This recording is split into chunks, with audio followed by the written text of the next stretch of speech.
Can't get any worse. Podcast on blast, giving you the real talk, no holding back. Can't get any worse, we'll make you see. There's always a silver lining. We'll set you free, so join the movement. Let's change the game with the Can't Get Any Worse Podcast. What's going on, everyone? Welcome back to the Can't Get Any Worse Podcast. How are we all today? We all having a ripper week? I hope we are. Me personally, let's rip straight into it. Oh, God. You know that maniacal laugh can only mean one thing. Old Jimbo over here, he's having a bit of a mental health day, you know what I mean? He's actually been having a bit of a mental health fortnight if we want to get down and dirty with it. So it's sort of come out on the podcast recently that I'm going through a couple of dramas again in my head. I don't know what's going on, you know what I mean? So I had that internal battle today. I'm like, I'm not fucking doing a podcast today. Fuck that. I don't feel like it, you know. I'm just going to skip it this week. No one's going to care. And it's lunchtime now. So normally I record these in the morning, as you all know.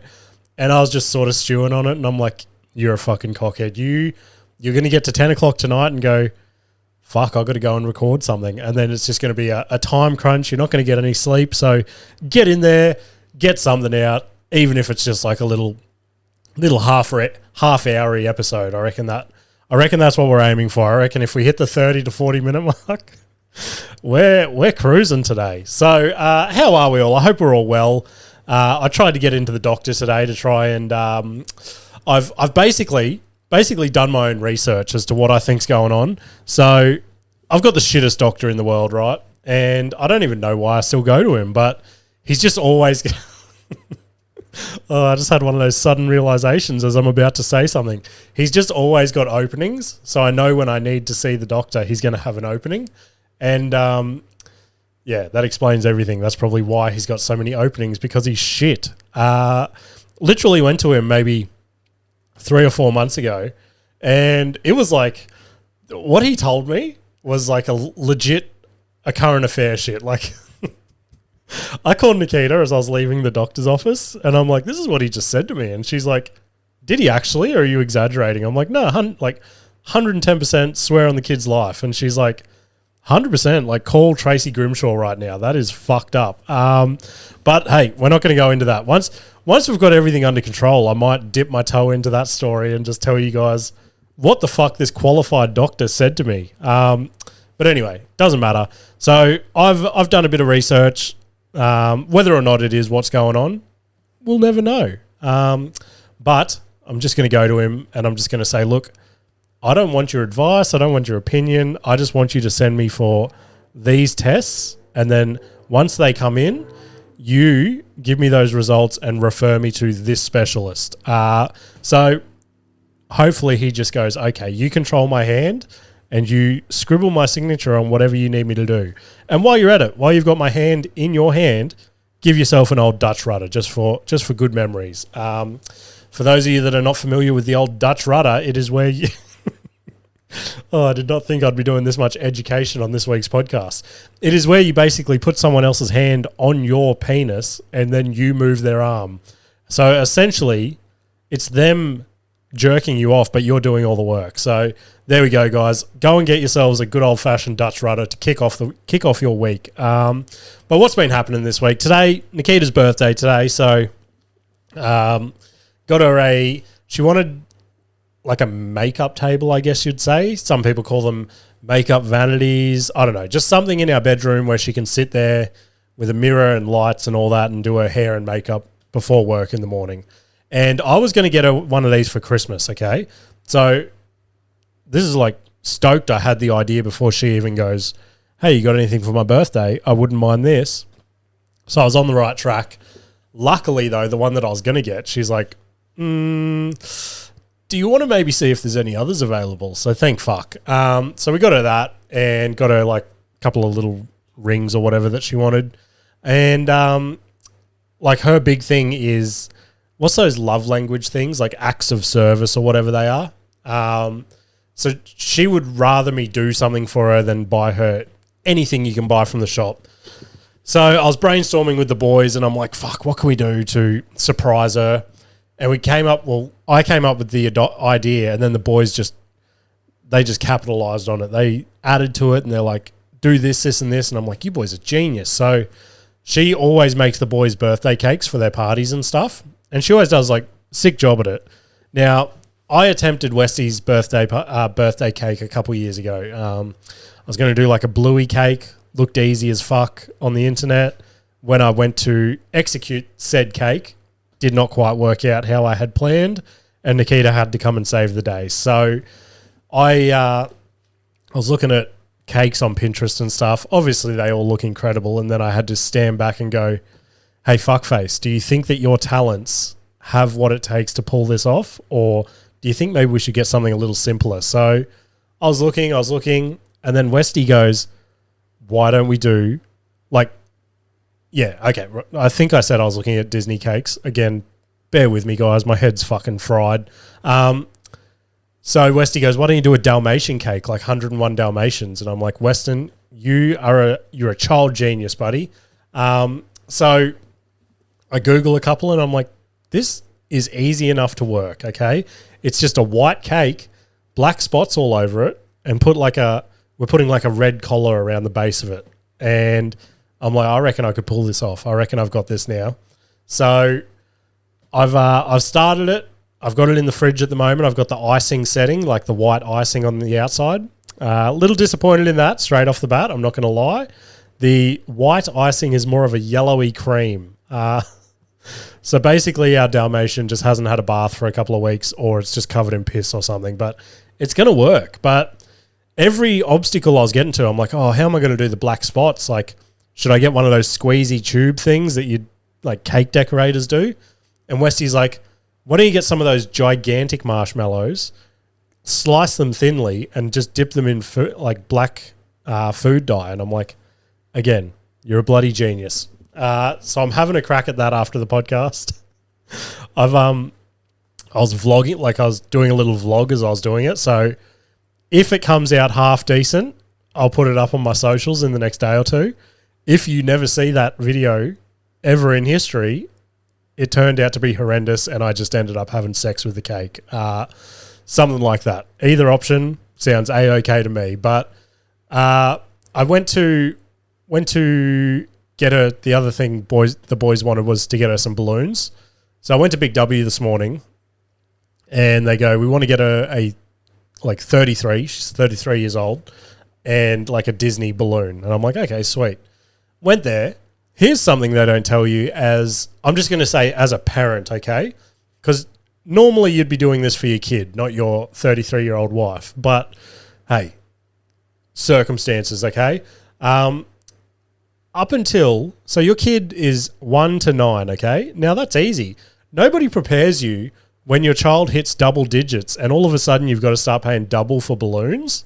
That is crazy. Like it was $12 per number. So I was like, oh, that's not too bad. Like if your kid is under 10, it's $12. But as soon as your kid turns 10, that's $24 for balloons for no real reason. Like your child is getting punished just for turning double digits. Blew my mind, to be honest. So we skipped that and just got the Disney balloon because balloons are expensive as fuck for some reason. They're like, the lady's like, oh, this balloon is $2, but it costs you $684 to get helium inside it. What the fuck? Adrian just sent me the most... Oh, God. Adrian just sent me the most triggering message while I'm doing this, and it is less than ideal. Let me read that out loud on the podcast. Adrian, I hope you're fucking listening to this. So, I didn't even know about this until yesterday, okay? Apparently there's like a huge cyclone formulating or whatever the word is. I had no idea. I don't watch the news anymore. I don't listen to anything. I just stay in my own lane. Things are easier that way, you know what I mean? Anyway, Westy comes to us panicked yesterday. He's like, Mum, Dad, what are we going to do when the cyclone hits? Like, do we have a plan or anything? And I'm like, Westy, it's going to be fine. Like, to my knowledge, all the cyclones are up north. Don't even stress. We might get a little bit of wind or something. And like, I was out in the backyard yesterday and it was a little bit windy. And I'm like, this is pretty crazy because I was trying to start a fire. And then Westy spills that on me. And then all of a sudden, my whole Facebook feed and Instagram feed is like prepare for the worst, cyclone coming. So then I'm like, shit, maybe I should do some research. And it turns out there's a cyclone that no one really knows at this point whether it's going to hit or not. So that's pretty cool. Anyway, that was the point of this. So there's a cyclone coming. Now, long-time listeners of the podcast, if you don't know this story, go back to pretty well this time last year. It is coming up to the 12-month anniversary, everyone. But basically my neighbour's retaining wall is collapsed into my yard, okay? And still not fixed to this day due to reasons that will not be discussed on this podcast until the whole thing is blown over. And then who knows, we might rip it off like a Band-Aid when I've got an episode to fill or something. Might even do a retaining wall special episode. Who knows? But good old friend of the show, Adrian, just texted me, "Oi, how is your retaining wall going to go?" I don't know, Adrian. Thanks for just putting that in my head, though. Now when my family's just huddled in the bathtub here going, oh my God, cyclone's passing over, I'm just going to be picturing my whole neighbour's house and swimming pool just smashing through the side of my house. So, hey, Adrian, fuck you. I don't even know where I was up to now on my normal little thing, but let's just move on to the next thing. All right, let's go. These are a couple of little moments with my wife this week, and again, let's do the pre-Nikita story preface for any of her friends that might listen to this episode, and then go and dibba-dobba to Nikita. Okay, I know you snitches are watching, so go listen to like Joe Rogan or something. Go do something creative with your life. Anyway, and no, I'm not even going to say it. Moving on. Yesterday we decided just to like do a big day of shit that we've been pushing to the side that just needed to get done, and we were chipping through it all. Afternoon came around and I'm like, I've wanted to wash my ute the last couple of weeks, but shit just keeps happening. I even still had like half my gear from last week's Margate show still just scattered around my ute, leads not wound up properly, yada, yada, yada. So I'm like, all right, I'm going to go spend an hour or two out there, clean out the inside of my ute, then wash the outside. And then Nikita and the kids are like, oh, we might do that to my car at the same time. I'm like, okay, brilliant. So we're all just out there cleaning our cars together, having a brilliant family Sunday afternoon. And I start washing my car. Nikita's doing the inside of her car. Now, she finishes before I finish washing the outside of my car. I've done the front and the driver's side, okay? So I've just got the rear and the passenger side left. Now, I do the pre-soak with the gurney. And in that time, Nikita and Parker have taken my bucket of soap and they've gone and started washing her car. And I've gone, okay, fair enough. So then as soon as they've finished soaping, I coincidentally had finished pre-soaking my car. So they've taken the gurney and I've started soaping my car. But they took like 10 times longer than I took to wash off the soap from my car. So I basically just had soapy streaks all over my car now. And one half of my car looks worse than when I started. So that was that was one of those stories that I was like, hey, I could do something with this. But on today, no, I could not do anything with that story. So that's just a shit story about how I tried to wash a car once. So you're welcome. The other thing that this got me, this was yesterday afternoon. This got me, okay? This frustrated me more than anything. And Nikita said I was in the wrong, okay? So I need you guys to be the judge. Nikita is good at like baking pastry products, if that makes sense. Like sausage rolls, she does pies and stuff, all that. And they're always delicious. And the last couple of months she started doing, like the boys like these little scroll things in their lunchbox. So she quite often does like Vegemite and cheese scrolls, ham and cheese scrolls. I think she's done like spinach and ricotta or something. I don't know. All different scrolls with all different fillings, okay? Don't come at me. Anyway, did anyone else just hear that email notification? It was me, not you guys. So sometimes when I listen back to the edit, I'm like, I should turn my email notifications off. Anyway, I've gone out in the backyard with the kids yesterday. They were fucking making mud puddles and just causing all types of chaos. And when I came back in, Nikita had finished baking all this and she'd put it in a container and then she's put them in the fridge. And I'm like, oh, sweet. So I've got a couple out, and they were the ham and cheese ones. I'm like, these are fucking delicious. Do you know what would make these even more delicious? If I just put a touch of barbecue sauce on top, okay? I'm a fiend for barbecue oh my God. I'm a fiend for barbecue sauce, okay? I love the shit. So I more or less put it on anything until, at least that's what I thought, because I went back for seconds, pulled out another 2 scrolls, put my little dab of barbecue sauce on top of the scroll, taken a bite, and I got a Vegemite and cheese scroll with barbecue sauce. Holy fuck. It just did not taste right. So I've almost thrown up, and I've gone, oh my God, babe, why did you put the ham and cheese scrolls and the Vegemite and cheese scrolls all in the one container as a giant lucky dip? Like, what if you just feel like a particular scroll? And she's like, well, just look for the one you want. And I'm like, it's just overcomplicating things, you know what I mean? Oh God. The next story I had, judging by the direction those last 2 stories went, I do not have the ability to I don't have the ability to make it vague enough or funny enough for it to even be good for this episode, okay? So what I'm going to do, I'm going to put a pin in it, okay? I'm going to put a pin in the next story, and I'm going to bring it to the table next week when I'm feeling better. And it's a pretty funny story. Everyone I've told has been like, you have to say that on the podcast, but it's just going to take a certain few people to listen to it and go, that's fucked up. You can't say that. So stay tuned for next week when I just come with a hilarious, funny story. Other than that, here's another thing. I've got an ulcer on the inside of my mouth. Maybe I should have skipped this week.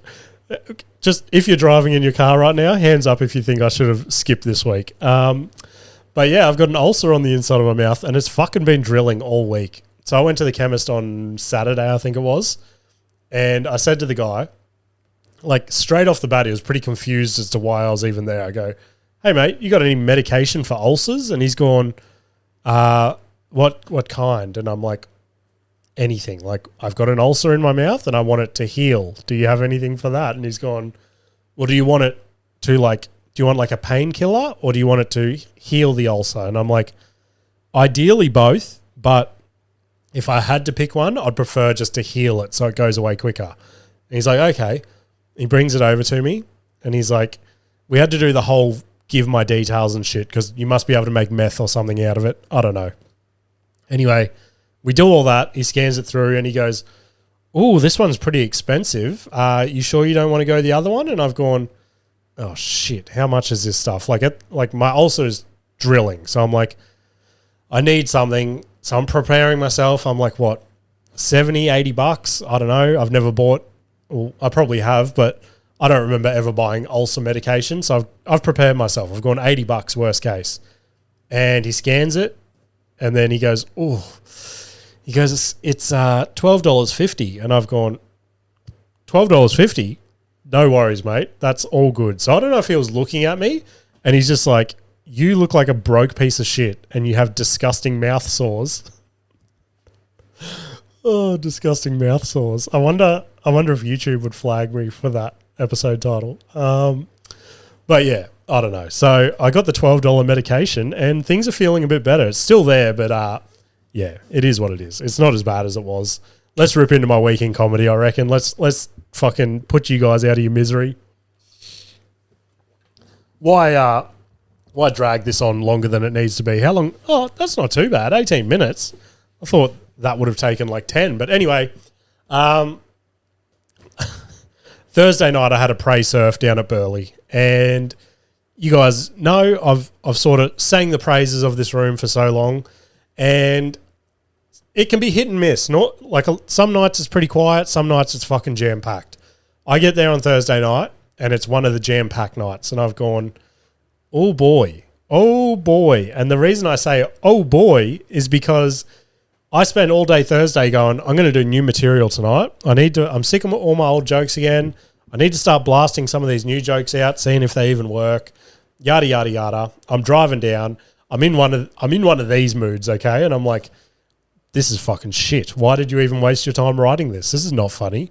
You just give up, just quit. And then I've gone, yeah, I'm definitely not saying any of this shit tonight. So on the drive down, I'm like, what can I do to make the set feel fresh, get my brain thinking again? And I'm like, I know.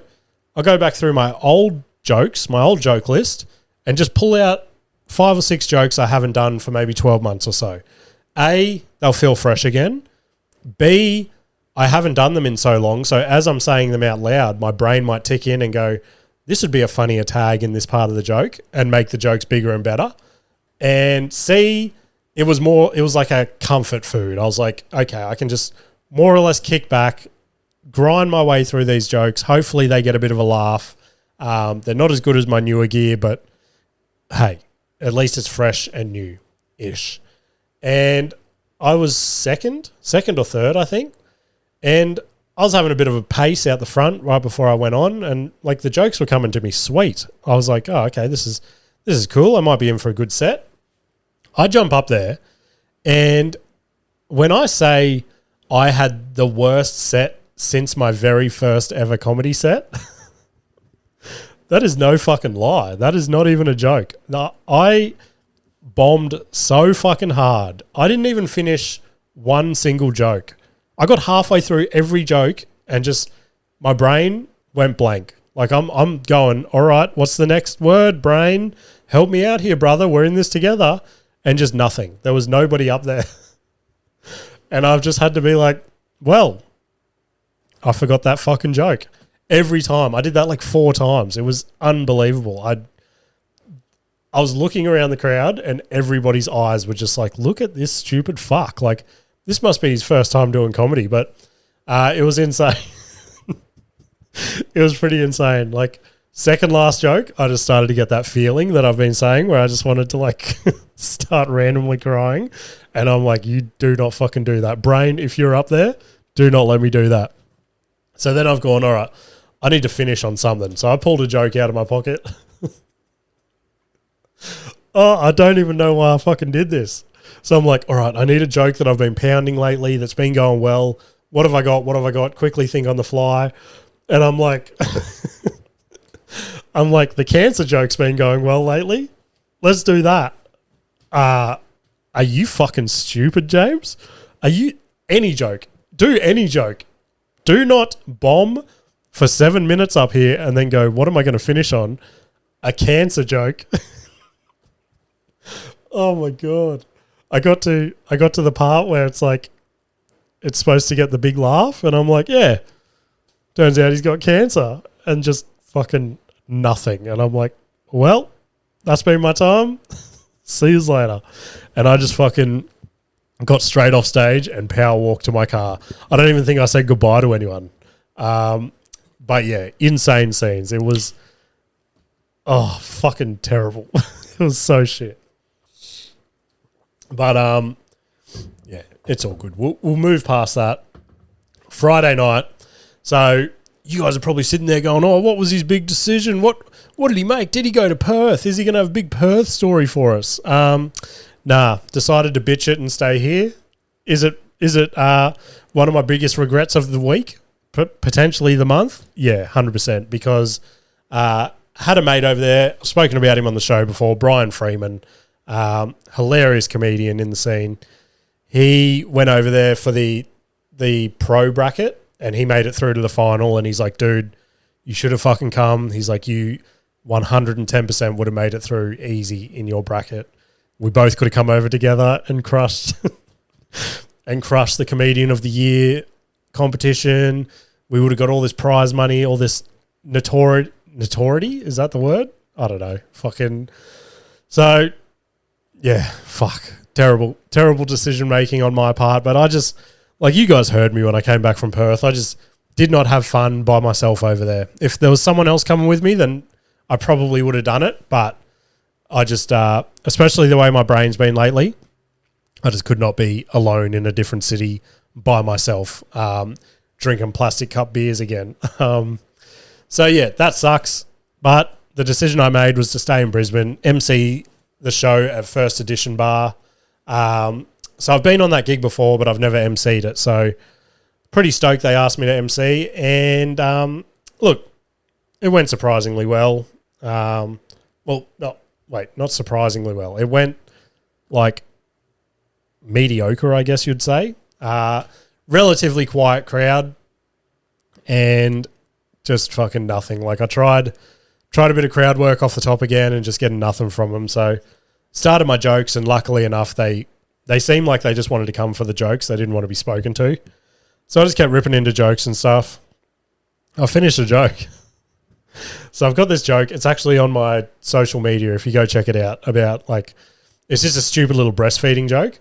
So I do that. I get to the punchline and I get to the punchline. I'm like, so I've been around mum's house comfort feeding all day or whatever it is.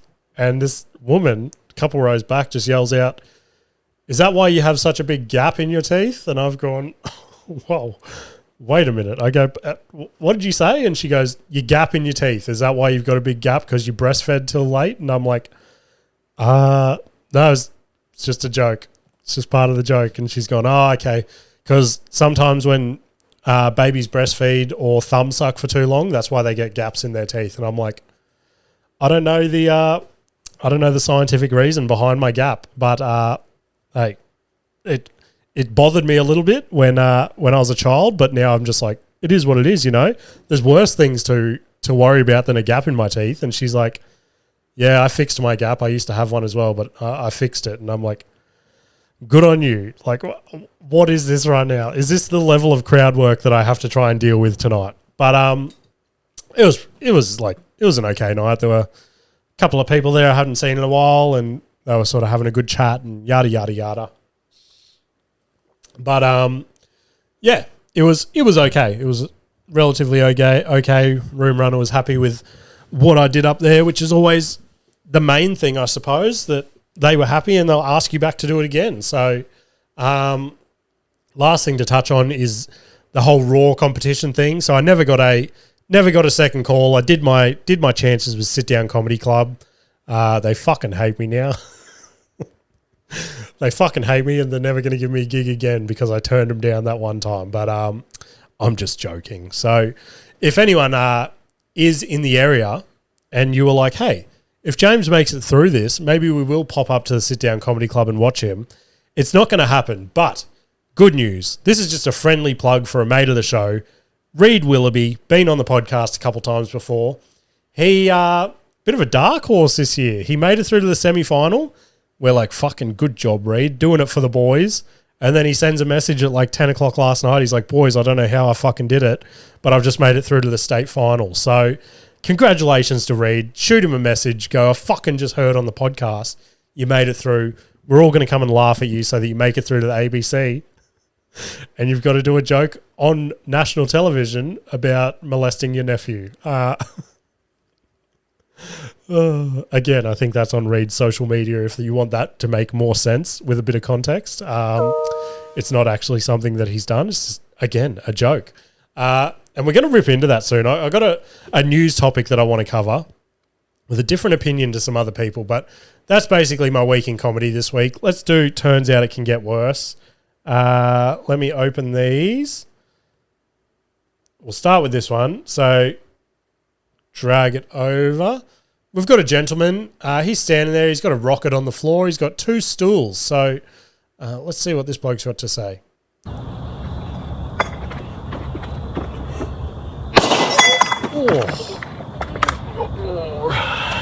Rocket Man. Rocket Man. Bit of Elton John to finish it off. A rocket straight to the rocket. It is. It's not ideal. It's not what you want to be doing with yourself. But hey, if that's what he wants to do, then who am I to judge? Now we got this bloke. Oh shit! Why does it do this sometimes?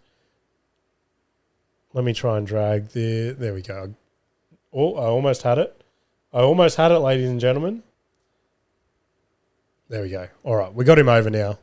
Let's hit play. What seems like an angry balding man in his car. What's he got to say for himself? I am straight. Oh. I'm not gay. Whoa, I didn't say you were. I'm not gay.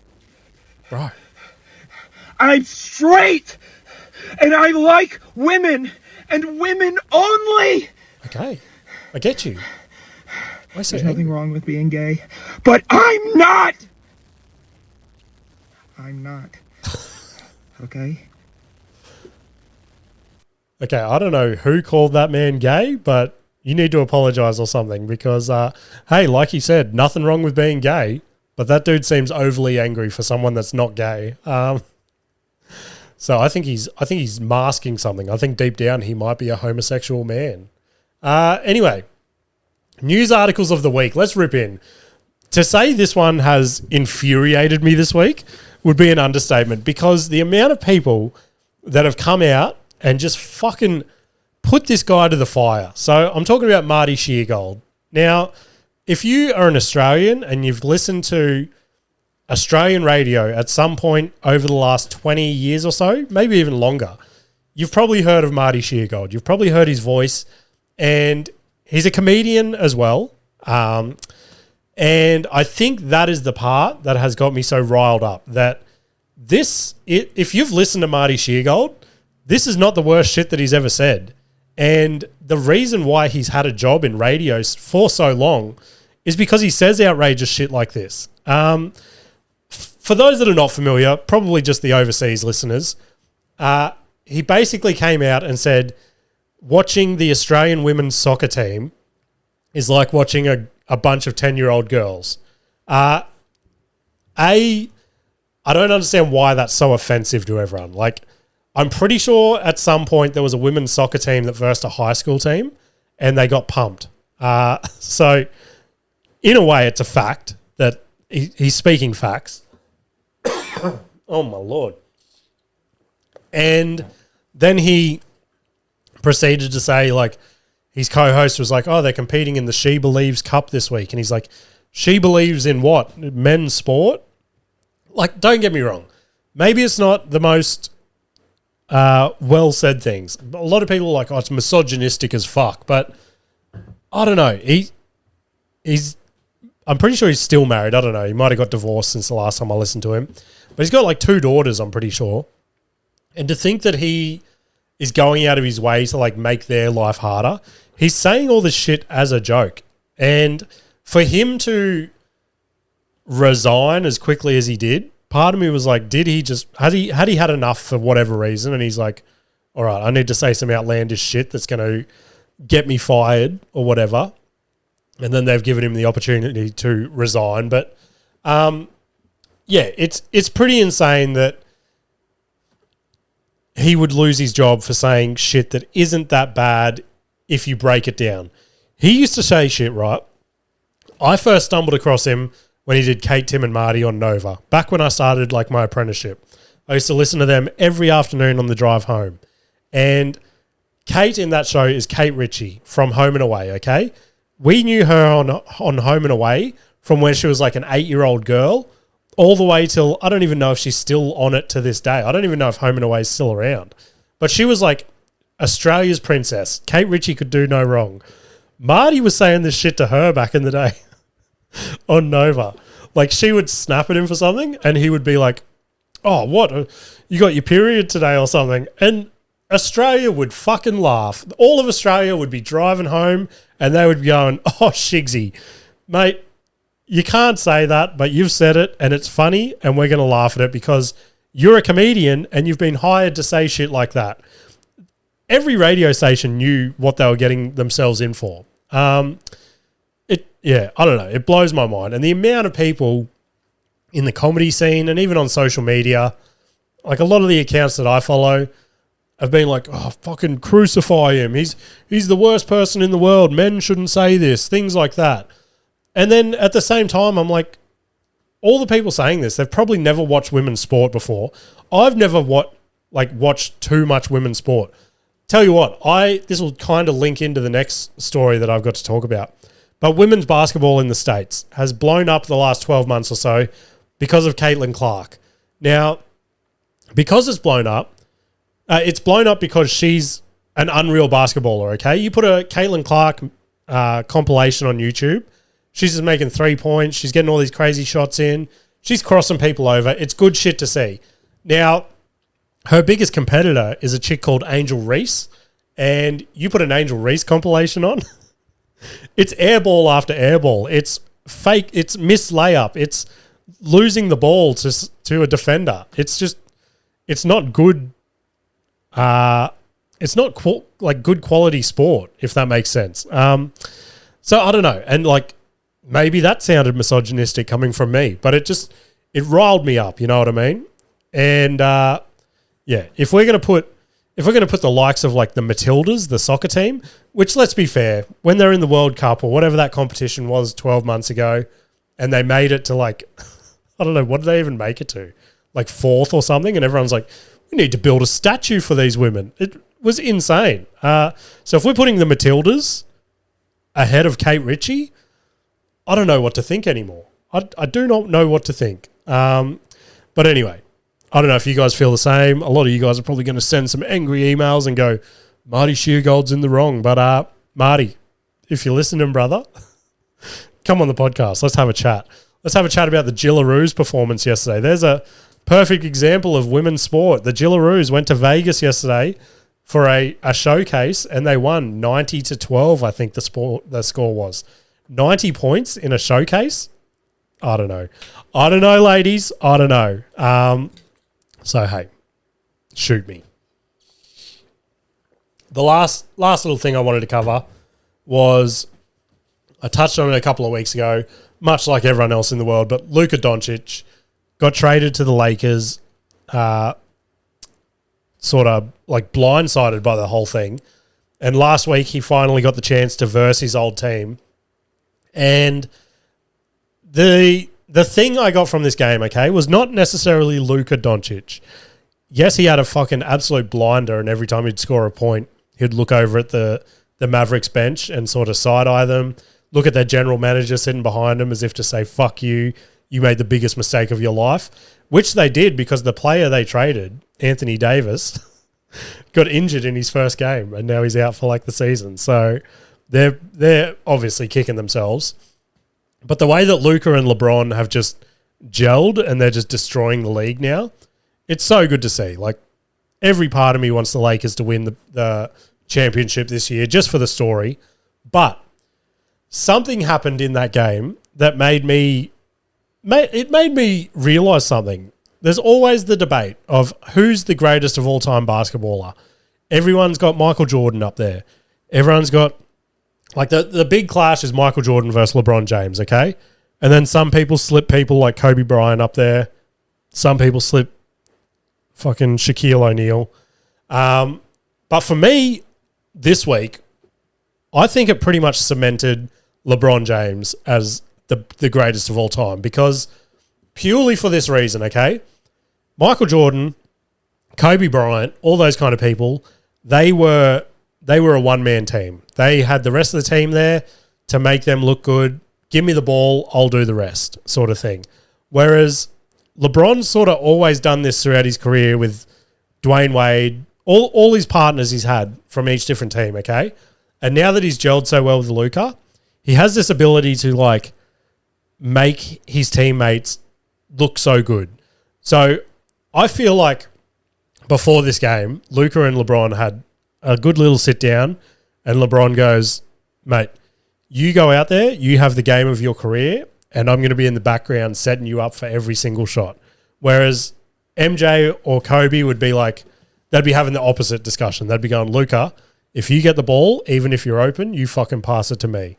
So I don't know. I don't know if you guys agree or disagree with that, but it was just a little thought I had while I was watching that. And I think LeBron is probably going to go down as the GOAT. I mean, the dude's 40 and still playing like he's 18. It's pretty insane. Anyway, that's pretty much all I've got for this week. I didn't even get a fucking motivational clip for the week ready this week, even though probably needed it more than anything this week, but is what it is. I'll let you guys out of your misery. 40 minutes. What did I say before this? We were going to be close to 30 to 40. So shows for the week. I had one, but I need a week off. I'm going to, at the very most, I'll probably do some writing or something, but having the week off, trying to regroup, recap, whatever you want to say. But I won't get to plug this show in next week's show. But next Monday, 10th of March, I'll be at the Newmarket Hotel for Sit Down Comedy Club. So they mustn't hate me too much. They've given me a spot. But yeah, I'll be doing that gig before I can plug it on the next show, if that makes sense. So that's next Monday. Distillery Road Market, 30th of March. Killer lineup for that. So yeah, the pre-bookings and stuff for that is already gone insane. So book your tables now. Let's try and fill that place. Other than that, send submissions via DM on Instagram at CantGetAnyWorsePodcast or send me an email at CantGetAnyWorsepod@gmail.com. UFC Breakdown coming this Thursday, so stay tuned for that one. Appreciate all the love and support on the UFC Breakdown episodes, the guest episodes, all this extra shit. I'm trying to feed you as much content as I can, so appreciate all the support. Share it around, share it on socials, share the actual podcast to friends and family. If you haven't given me a rating on Apple or Spotify and you're listening to this, if you could go to Spotify and give me a 5-star rating, because there's been a couple of cheeky people on there that have made our rating plummet again. So I think at the moment we're sitting on 4 stars. So if we can get a couple of good 5-star ratings on there and boost it back up to like 4.2, 4.3, somewhere around there, it's going to make me sleep a bit better at night. But appreciate you guys for listening. Appreciate fucking everything. But anyway, guys, I'm going to go finish this cake and I will see you later.